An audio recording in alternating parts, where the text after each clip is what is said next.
Hi guys, it's Bunny and welcome to today's video and welcome to another WWE reaction. This video was recommended by Melchard Caranto and he said, Maven, a former WWE superstar, made a video on how the Royal Rumble works and I think you would be interested in it. So I did find the original video. It's called Former WWE Wrestler Breaks Down the Royal Rumble Match. This is by Maven Huff and I think that's the person that it's his original video. Okay, it's the video of the former WWE superstar. It's on his YouTube channel, so you can check it out. But let's go and check out this video.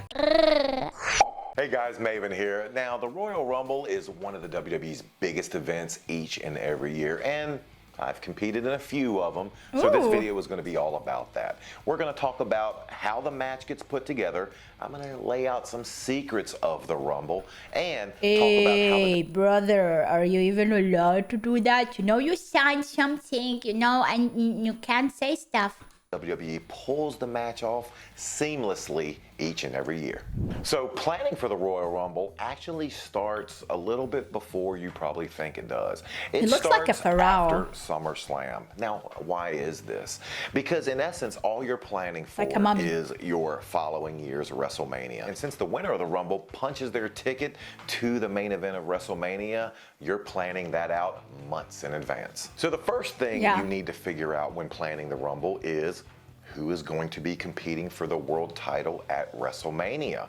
Once you have that figured out, then you start working backwards because the winner of the Rumble is going to be a headliner at WrestleMania. Once you know who is going to be in that match, then you can start working the Rumble out and the order of all. Which makes me wonder why The Rock then didn't appear in Royal Rumble and why he didn't win the WrestleMania. That would have made more sense than whatever Cody just has done to us. All 30 competitors. What makes it interesting is each and every year finding new ways to get to that one person. It might be like in 1995 when Shawn Michaels entered #1 and was victorious, or it might be like in 2023 when Cody Rhodes entered number 30 and found himself with his hand raised. The beauty of this match is you never know what position the winner is going to come from. Now, the Royal Rumble was easily the most complex match of the year, and during my time, this was the only match that we would actually physically get handed a script, or as we called it, a run sheet. And the run sheet might be 15 pages long. So what would a run sheet for the Royal Rumble look like? Well, let me guess. Like, I am gonna enter and then you are gonna eliminate this person. You have like this many seconds to do so. So it's on you to figure out the actions. That's what I'm here for. Okay. I'm going to show you what information a wrestler might be given and what they look for before they enter this match. So when each wrestler gets their run sheet, what's the first thing they're looking for? Well, obviously, they're looking for what number, what order they're coming into the Rumble. Know that? For instance. Oh, I thought they never knew which number they're going in. I might be coming in, let's say, number 11. And it might say something like, Maven enters. Now, once I see that I'm coming in at number 11, I know when my spot his in the handwriting Rumble is going way to better begin. than mine. But is that all the information they're giving me? No, it is not, because more things are happening than just my entrance. Obviously, I'm coming in at number 11, Maven enters, and then let's say Hurricane's already in there. And again, this is all made up, fictitious. Could be Maven enters at the 11th spot. But while I'm entering, Hurricane is doing his superhero pose and eliminating Rene Dupree. So I'm coming in at number 11, but obviously they didn't even know. They have been in through spots 1 through 10.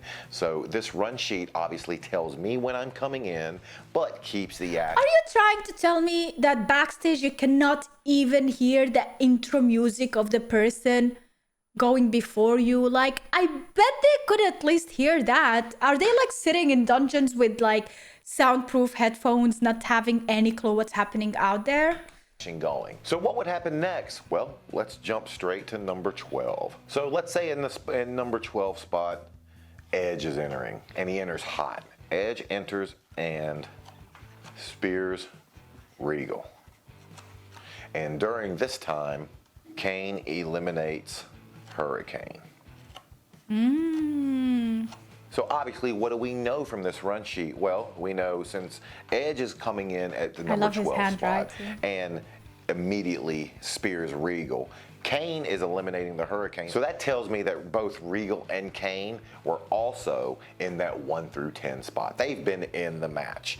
And with Hurricane gone, who is next? And I know what you're saying. What am I doing during this time? I'm going to actually get to that in a little bit. For yeah, like, 13, do you know? Number 13. I feel like, I feel like they have the information who they have to eliminate, but the happenings in that, like, I feel like everything in between when they're just finding someone and hitting him in a corner while the main, like, person enters and they have, like, the spotlight for a couple of seconds. They're just doing their own thing. Like, they have no script there. But they're not allowed to, like, eliminate someone unless it's written like that. Taz enters. Unless accidentally they do that. Clotheslines Christian. Of course there are accidents that happen, You have Taz right? at number 13. He clotheslines Christian. Everybody wants to see Edge and Christian together. The office knows this. So they have Edge making the save. Both of those two pose. And then after they get their big pop, they both eliminate Yeah, that makes sense that is and scripted. for spot 14, this is when I am going to be back into the mix. For entry number 14, let's say Test enters and gives big boot to Spike. Maven eliminates Sly and is immediately thrown out. Oh, poor guy. By Kane. Once Taz enters and clotheslines Christian, and obviously everyone wants to see Edge and Christian to get together, so Edge and Christian get together and then both eliminate Taz. In spot 14, then we have Test entering and gives a big boot to Spike. Now this is when I'm going to come back into the mix, and catching Sly, Sylvain Grenier, maybe I go over and eliminate him. And immediately, once that happens, then I'm thrown out by Kane. What you might be wondering is, I go in at spot 11, I'm coming out at spot 14. What am I doing in between, that whole time? Yeah. There's nothing written for me. Are you with a headset? How am I making my presence known without getting in the way for everything that's going on during the rest of the match? Well, what you're actually doing is you're watching. I mean, you're and not obviously there. listening and keeping So out you of are everyone watching else's and way. Maybe I'm over and I'm working with Sly. Maybe each of us are trying to hoist the other over the top rope, and it looks like we're when really he's struggling. inside in Maybe between. we're just going back and forth, giving each other's punches. All we're doing the whole time is staying out of everyone's way and waiting for the time when we're coming back into the match. And a big no-no during this time is you do not want to be in someone's way. You don't want to interfere with a spot that someone's running. Yeah, like, at that time, Edge's entrance is very important. You don't take the spotlight. When Edge and Christian are hugging, you don't stop them. Like, that's why they need these moments. That's what is scripted behind the Royal Rumble. Like, don't steal someone's moment. You will get your own, and just wait for it. Just fill the empty space in between. And you definitely don't want to be the reason why an elimination doesn't take place. I promise you that. So unless you see your name anywhere around here, your only job is to stay in the background and not get in anyone's way. One of the good things about being in a Royal Rumble is you can actually communicate a lot easier. Because if the action's not on you, you can whisper Edge and talk Christian with are someone. posing and the crowd is reacting to that, well, They're I can watching talk a them. whole lot easier without the fear of a camera picking it up or someone in the front row picking it up, because their attention is on somewhere else. But even still, even though communication is a little bit easier, you still don't want to overdo it. You're still not talking at a normal level like I'm doing here. You're still leaning over, you're still bending down, you're still utilizing hair if you have any. You're still staying in character the entire time. Another trick that helps a Rumble flow seamlessly That's why a lot of is the wrestlers use have long of hair. the refs on the outside. So the refs are obviously constantly wearing their IFBs. So when your elimination time is coming up, they might make their way around and they might give you the Iggy. They might squeeze your leg, or they might yell at you, or they might in any way get your attention so you know to be ready for your elimination, which is coming up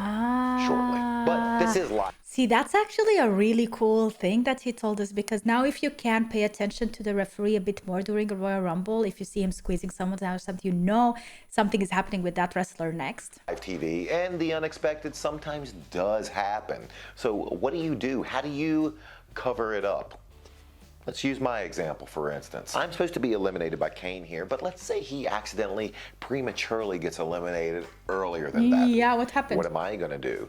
As long as I know that when my spot comes up, maybe I grab someone else and maybe I throw a couple punches, tell them to duck, and then I position myself against the ring and then clothesline me out. As long as I'm doing my job and going out during my time, everything will be fine. It's not a free-for-all. I can't go backstage and say, well, Kane wasn't there to eliminate me, so I stayed 5 more spots down. No, absolutely not. You have to tell someone to eliminate 11, you. My spot to go out is number 14. You bet anyway I'm gonna go out when it's my time. But everyone's professionals. Most everyone, every time I was there, they were doing exactly what they were told to, and they made it flow super smooth. Yeah. The one thing that is synonymous with every Rumble is the clock. Now, the clock can play to your advantage, but it also can play to your disadvantage, because knowing that the countdown is coming and you all hear it, and we actually hear it in the arena as well, you don't want to be having an elimination take place as someone is coming out, because everybody wants to see who's coming out. Yeah, nobody cares about the person up is going to be. You don't want their attention to be in the ring watching an elimination when they should be watching the curtain and listening for music. Part of can you not get in taking the trouble spotlight during a Rumble? Well, actually you can. And I will give you an example of that. Take the Paul London incident from 2005. I don't remember what the run sheet looked like. I guarantee you it said something like, Paul London eliminated by Gene Snitsky. Paul, obviously wanting to have his Royal Rumble moment, made it the best elimination of the entire night. And if you remember that spot, you remember that crazy flip he took. And Paul actually got some heat. He got in trouble once he got backstage. Now, why did he get in trouble? Because people thought he was showing up others in the match, when all he was doing was showing his athleticism and showing exactly how good of a bump he could take, and making Gene look. Are you trying to tell me that some of the wrestlers out there are not even allowed to show us the best they can do so they don't steal someone else's spotlight? Like, imagine being a phoenix and people telling you not to shine or not to fly high. I hate that. I really despise that. I wish wrestlers have the ability to show everything they have, everything, and nobody can tell them no. Pretty damn powerful in the process of it. That's how you can get in trouble for even being eliminated during the Rumble. So the takeaway from all of that is, unless it says it, and it might be something like this: Paul eliminated by Snitsky with big clothesline, and they might go out of their way to highlight the word big to the point to where they might even underline it. They want you to know that this is one of the biggest bumps. This is one of the biggest spots of the night. Paul's mistake that night wasn't taking the bump. Paul's mistake wasn't reading the run sheet wrong. Paul's mistake was taking it upon himself to actually show how athletic he was. So, unless you see it on the run sheet in big letters, or unless an agent tells you, keep it simple. If it tells you to take a clothesline, just take a clothesline, or you might find yourself like Paul London, in trouble and with. Well, he was in trouble, but I bet that's a moment that a lot of people remember. Even if you get in trouble, people will remember you as that guy who did that awesome move. Sorry, but like now, Now I want to see more of him. Now, during the 2002 Royal Rumble, Worth it it. ended with me going through a popcorn Worth the machine. trouble. To find out the secret of how we pulled that off, click the video. Oh my god, now I want to know that too. Let me know if you wanted to react to that video as well. That was so awesome by Maven Huff. He did an amazing job explaining things. I wish there were more secrets behind the scene, you know, of what's going on. But maybe there are more videos like that. But I guess like they are always writing, like they're signing, not cease and desist. What is it called? Like when you cannot say stuff or else you get in trouble. But that is it for today's video. I hope you enjoyed it, guys. If you did, make sure to leave a like and subscribe for more. Liking the video really helps the channel so new people can come and join. You know how it is lately with YouTube. They don't recommend videos a lot to newer subscribers, so mostly the people who are watching are older subscribers, so it's very difficult to get new ones. But if you're a new sub, let me know in the comments so I can welcome you with open arms, and I would be so happy to see more new people come and join the channel and to see the channel grow even further. But that is it. Have a wonderful day and see you tomorrow with a brand new video. Bye.